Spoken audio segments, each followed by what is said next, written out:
പിതാവിന്റെയും പുത്രന്റെയും പരിശുദ്ധാത്മാവിന്റെയും നാമത്തിൽ ആമേൻ. അമ്മേ പരിശുദ്ധ അമ്മേ, അമ്മേ പരിശുദ്ധമേ, ദൈവമാതാവേ, കൃപാസനത്തിലൂടെ ഞങ്ങളുടെ ദേശത്തിനും അമ്മ മധ്യസ്ഥം തേടി തന്ന എല്ലാ അനുഗ്രഹങ്ങൾക്കും കൃപകൾക്കും ഞങ്ങളിപ്പോൾ ഹൃദയം നിറഞ്ഞ നന്ദി പറയുന്നു. അമ്മേ പരിശുദ്ധമേ, ദൈവമാതാവേ, 2004 ഡിസംബർ 7 ഉച്ചകഴിഞ്ഞ് 2:30 കൃപാസനത്തിൽ സംഭവിച്ച അമ്മയുടെ പ്രത്യക്ഷപ്പെടലിനെ കുറിച്ച് തിരുസഭയ്ക്ക് സമർപ്പിച്ചിരിക്കുന്ന പഠനരേഖകളുടെ സഭാത്മകമായ പഠനം ആരംഭിക്കുവാൻ ഞങ്ങൾ പ്രാർത്ഥിക്കുന്നു. അമ്മേ പരിശുദ്ധമേ, ഭൂസ്വർലോകങ്ങളുടെ രാജ്ഞിയായ അങ്ങേയ്ക്ക് ഭൗമ സംരക്ഷണത്തിനായി പ്രപഞ്ചപ്രകൃതിയെ തന്നെ തിരുസഭ പ്രതിഷ്ഠിക്കുവാൻ ഈ പ്രത്യക്ഷീകരണം വഴി ഇടയാക്കണമേ. പരിശുദ്ധമേ, ജപമാല മാതാവേ, സകല കൃപാസനം പ്രാർത്ഥനയോടും ചേർത്ത് ഞങ്ങളിപ്പോൾ പ്രാർത്ഥിക്കുന്ന ഈ കുടുംബത്തിന്റെ പ്രത്യേക നിയോഗം പറ മക്കളെ.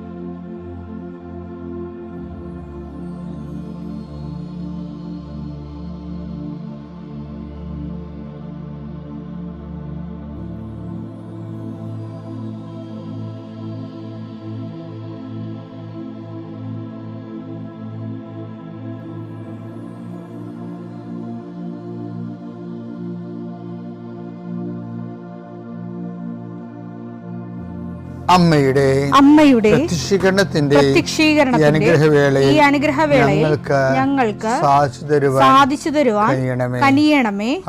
ആമേൻ. വിശ്വാസ പ്രമാണം. സർവശക്തനായ പിതാവും ആകാശത്തിന്റെയും ഭൂമിയുടെയും സൃഷ്ടാവുമായ ദൈവത്തിൽ ഞാൻ വിശ്വസിക്കുന്നു. അവിടുത്തെ ഏകപുത്രനും ഞങ്ങളുടെ കർത്താവുമായ ഈശോമിശിഹായിലും ഞാൻ വിശ്വസിക്കുന്നു. ഈ പുത്രൻ പരിശുദ്ധാത്മാവിനാൽ ഗർഭസ്ഥനായി കന്യകാമറിയത്തിൽ നിന്ന് പിറന്ന് പൊന്തിയോസ് പീലാത്തോസിന്റെ കാലത്ത് പീഡകൾ സഹിച്ച് കുരിശിൽ തറയ്ക്കപ്പെട്ട് മരിച്ച് അടക്കപ്പെട്ട് പാതാളങ്ങളിൽ ഇറങ്ങി മരിച്ചവരുടെ ഇടയിൽ നിന്ന് 3-ാം നാൾ ഉയർത്ത് സ്വർഗത്തിലേക്ക് എഴുന്നള്ളി സർവശക്തിയുള്ള പിതാവായ ദൈവത്തിന്റെ വലതുഭാഗത്തിരിക്കുന്നു. അവിടെ നിന്ന് ജീവിക്കുന്നവരെയും മരിച്ചവരെയും വിധിക്കുവാൻ വരുമെന്നും ഞാൻ വിശ്വസിക്കുന്നു. പരിശുദ്ധാത്മാവിലും ഞാൻ വിശ്വസിക്കുന്നു. വിശുദ്ധ കത്തോലിക്കാ സഭയിലും പുണ്യവാന്മാരുടെ ഐക്യത്തിലും പാപങ്ങളുടെ മോചനത്തിലും ശരീരത്തിന്റെ ഉയർപ്പിലും നിത്യമായ ജീവിതത്തിലും ഞാൻ വിശ്വസിക്കുന്നു. ആമേൻ. സ്വർഗ്ഗസ്ഥനായ ഞങ്ങളുടെ പിതാവേ, അങ്ങയുടെ നാമം പൂജിതമാകണമേ. അങ്ങയുടെ രാജ്യം വരണമേ. അങ്ങയുടെ തിരുമനസ് സ്വർഗത്തിലെ പോലെ ഭൂമിയിലും ആകണമേ. അന്നു വേണ്ടുന്ന ആഹാരം ഇന്ന് ഞങ്ങൾക്ക് തരണമേ. ഞങ്ങളോട് തെറ്റ് ചെയ്യുന്നവരോട് ഞങ്ങൾ ക്ഷമിക്കുന്നത് പോലെ ഞങ്ങളുടെ തെറ്റുകൾ ഞങ്ങളോടും ക്ഷമിക്കണമേ.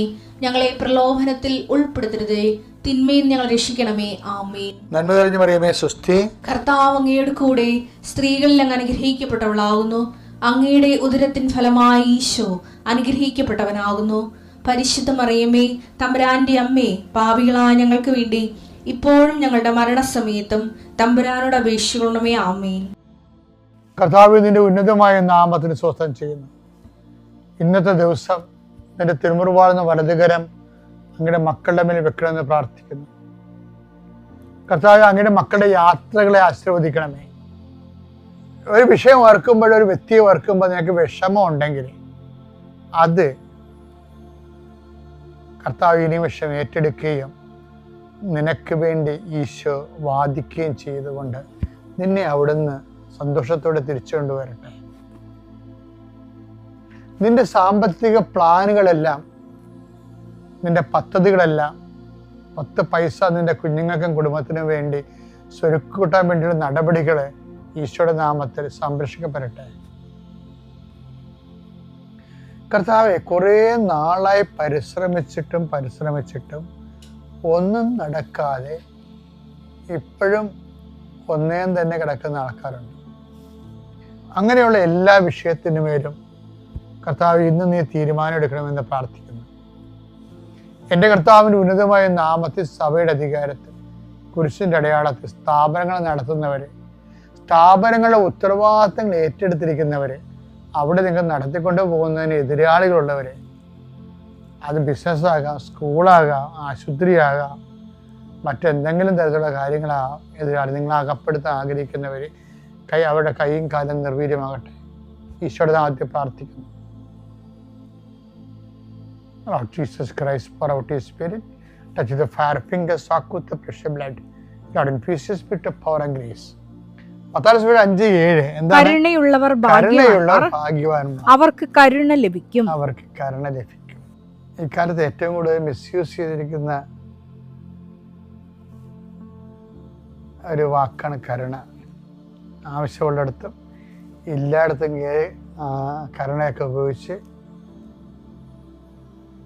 അതായത് ദൈവത്തിനും സുവിശേഷം നിരക്കാത്ത ജീവിതം ജീവിക്കുന്ന, മൃഗതുല്യമായ ജീവിതം ജീവിക്കുന്നവരോടൊക്കെ കരുണ കാണിക്കണമെന്ന് പറഞ്ഞിട്ട് പാപത്തിന് ചെയ്യാനുള്ള ലൈസൻസ് കൊടുത്ത് ഒരു കാലഘട്ടം കഴിഞ്ഞു പോയി പറയുകയാണ്. അപ്പം ഞാൻ അന്ന് പറയുമായിരുന്നു, ഏറ്റവും ഇപ്പം അത് അവരോടൊക്കെ കരുണ കാണിക്കണം, അങ്ങനെയുള്ള ക്രിസ്തുവിനെ അറിയാത്തവരോട് അത് അക്സെപ്റ്റ് ചെയ്യുന്നതിൻ്റെ പിന്നിലും ഒരു കരുണയുടെ സുവിശേഷമുണ്ട്. പക്ഷെ അന്ന് ഞങ്ങൾ പറയാമായിരുന്നു, കരുണ കാണിക്കുക എന്ന് വെച്ച് കഴിഞ്ഞാൽ ലോകത്തോട് കാണിക്കാവുന്ന ഏറ്റവും വലിയ കരുണ എന്താ? സഭയ്ക്ക് ലോകത്തോട് കാണിക്കാവുന്ന ഏറ്റവും വലിയ കരുണ എന്താണ്? സഭയെ ഏൽപ്പിച്ച ജോലി പൂർത്തിയാക്കുകയാണ്. എന്താണ്? ക്രിസ്തുവിനെ ലോകത്തിന് കൊടുക്കുക, ലോകത്തിൻ്റെ ആത്മരക്ഷ ഉറപ്പുവരുത്തുക, ലോകത്തിൻ്റെ ആത്മരക്ഷ ഉറപ്പുവരുത്തുക എന്ന് വെച്ചാൽ മിഷൻ എന്ന് പറഞ്ഞാൽ അത്രയും ജീവശ്വാസമാണ് സഭയുടെ. അത് ചെയ്തില്ല എന്നുണ്ടെങ്കിൽ ഇതൊരു വാർദ്ധക്യം വായിച്ച സഭയായിട്ട് മാറും. അപ്പൊ ലോകത്തോട് കാണിക്കാവുന്ന ഏറ്റവും വലിയ കരുണ എന്താണ്? ക്രിസ്തുവിനെ കൈമാറുകയാണ്. ആ കാര്യം, കരുണ എന്ന മൂല്യം എന്ന് പറയുന്നത് ക്രിസ്തുവിന് മുമ്പേ ഉള്ളതാ. അപ്പൊ ഒരു കരുണ, ലോകത്ത് മുഴുവൻ കരുണ ഉണ്ടാകാൻ വേണ്ടിയാണ് ക്രിസ്തു ക്രൂശിക്കപ്പെട്ടത്? അല്ല, ക്രിസ്തു പോലും ദൈവത്തിന്റെ കരുണയാണ്. എന്തിനെ? ആത്മരക്ഷയ്ക്ക് വേണ്ടിയുള്ള ബലിദാനമാണ് ക്രിസ്തു. ആ കരുണയാണ്. അപ്പം നമ്മുടെ ഒരു ക്രിസ്തുവിനെ ലോകത്തിന് കൊടുക്കുമ്പോൾ ചില പീഡനങ്ങൾ ഉണ്ടാകും. ആ വെളിച്ചത്തിൽ വേണം അടിയിലുള്ള വചനം വായിക്കാൻ. മനുഷ്യർ കരുണ കാണിക്കുമ്പോൾ, ക്രിസ്തുവിനെ ലോകത്തിന് കൊടുക്കുന്നതിൻ്റെ ഭാഗമായി ലോകത്തോട് കരുണ കാണിക്കുമ്പോൾ, ക്രിസ്തുവിൻ്റെ വചനങ്ങളെ സുവിശേഷ വിഹിതമായ സാക്ഷ്യത്തോട് ജീവിക്കുമ്പോഴേ, സുവിശേഷ വിഹിതമായ വിശ്വാസ കൈമാറ്റത്തിൻ്റെ കരുണ കാണിക്കുമ്പോഴേ മനുഷ്യർ നിങ്ങളെ അവഹേളിക്കുകയും വ്യാജമായി എല്ലാത്തരം കുറ്റങ്ങളും ആരോപിക്കുകയും ചെയ്യുമ്പോൾ നിങ്ങൾ ഭാഗ്യവാന്മാർ,